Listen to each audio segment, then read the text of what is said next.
Ladies and gentlemen, we got Seth freaking Rollins news on the horizon. Mr. Luigi. Well, Luigi is, well, he's dealing with some injuries, as you know, ever since, even before WrestleMania. But the update we have today is the fact that basically the injury that he's dealing with is chronic. And so that just implies so much more long term stuff. It could be the reason behind why Seth Rollins came back looking like Hangman Page, by the way, and basically just became a referee in the CM Punk and Drew McIntyre match. Now, obviously, narratively, it makes sense that he didn't go in the ring with Drew or CM Punk, sure, but at the same time, they are obviously they're keeping him away from any physical action. He just took like a GTS, and considering the fact that even in his condition that is similar to right now, he could wrestle 2 times during the WrestleMania season, or even more than that before WrestleMania. It was like wrestling. Seth Rollins is absolutely insane. But yeah, let me actually read the full quote reported by WrestleOps here. Let me show it to you as well. Seth Rollins will be taking time off for a while. Rollins' current injury situation is said to be chronic related. So, Big Ohm, I'll throw it to you first. What do you think about this whole news? How do you think this will affect the future of Seth Rollins' career? First of all, shout out to the godfather of wrestling news, Dave Meltzer, for that report. Thank you, Uncle Dave. I expect the check in the mail. Anyway, but in all seriousness, look, it's no secret that Rollins has been, off and on with injuries over the last year. I mean, he's coming off of a run where from 2018 until 2023, you could argue that he was Mr. WWE, that there's no one who'd put in more time, more work, more effort in order to put on a show and ensure the company got going as much as Seth Rollins. And I've always said this, I see Rollins as like Mr. WWE in that sense, and not that he's the biggest star or whatever, but when the chips are down and they need someone, when they need to put the belt on someone, if someone else is injured, someone's taking time off, Rollins is always going to be that ace, right? Like we talk about, Tanahashi in New Japan, we talk about Jon Moxley in AEW. I look at Seth Rollins in a very similar light. It is worth noting that Rollins is technically cleared, but he's taking time off because these injuries have just been piling up. And look, dude's been wrestling for over 20 years at this point.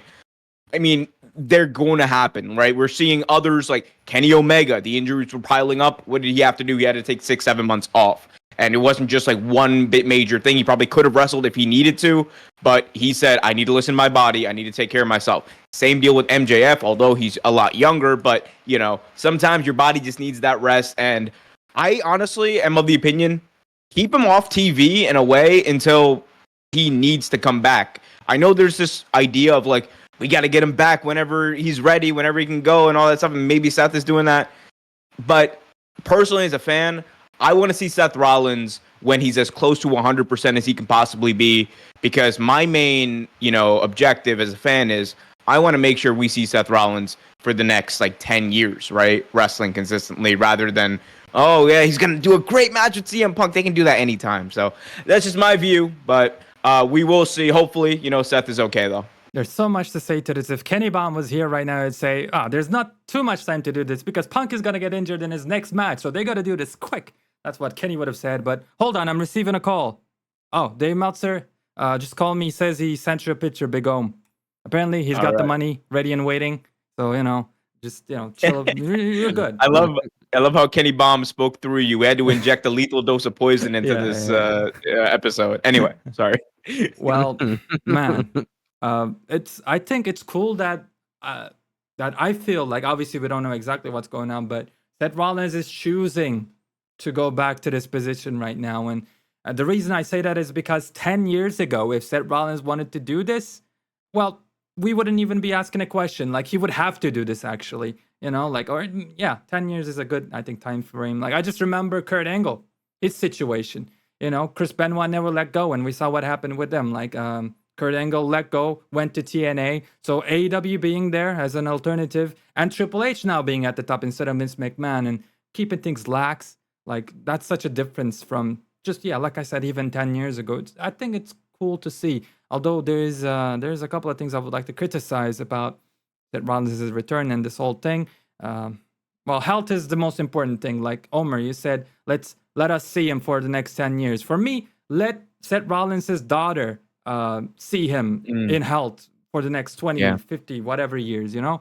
I think to me and to every one of us, obviously, is the biggest thing. But Brian, what does these news, what do they mean to you? Well, I'm just throwing up a big middle finger to the people who thought that he was actually ready. I just want to go on ahead and throw that out there. When I said that he wasn't ready back then, and I said that he came back too fast, people were calling me all types of names, bro. Y'all could go back, look at the comments, bro. Seth Rollins was not ready, and this is not hey, I got you moment. This is just a product of just trying to come back too fast, bro. WrestleMania happened in April, and this brother was back by June. It's one of those things where you expect him to go back and stay home for a while. And I honestly, if it was up to me, if he can come back at the Royal Rumble and he had already a couple months where he's actually healthy, I would bring him back at the Rumble for that shock, surprise, and shock factor. There's no way in hell Seth Rollins should be wrestling before January, in my opinion. I think you need to give that guy time. I understand that he's already 40 or close to 40. He's in his last years of his career, but you can't. You need to be able to walk and have a working back, for the rest of your life. So you have to protect yourself. So personally, if he's wrestling before January, before Royal Rumble, I personally think WWE failed him. Somebody has to stop him from himself. O'Brien, you were talking about, how long he had his career. Here's a quick, tweet. 14 years ago today. This steal of this heist of the century was 14 freaking years ago. Makes me feel old. So that was when he signed with WWE. Yeah. The heist of the century was a little under 10 years ago. Yeah, a little under 10 years ago. Oh, but wow. Regardless, it's a big moment for Seth Rollins. This is when he was ROH champion and he was cutting that promo. I'm the ROH champion, but I'm going to defend this on Monday Night Raw. He even had the little snarl back then.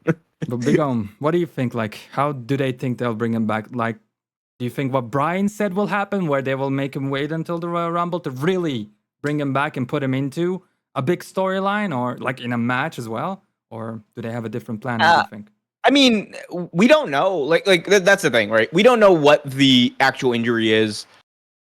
I think, if, again, speculating completely, if he takes a couple of months off, let's say we get to, close to the end of the year, and he returns, in the lead up to the Rumble or something, I think that could be a cool thing, and it probably would give him enough time. But again, it just depends on the injury. The bigger thing with Rollins is, what do you do when he does come back? I think one of the things, or he has a few things lined up in 2025 for sure, right?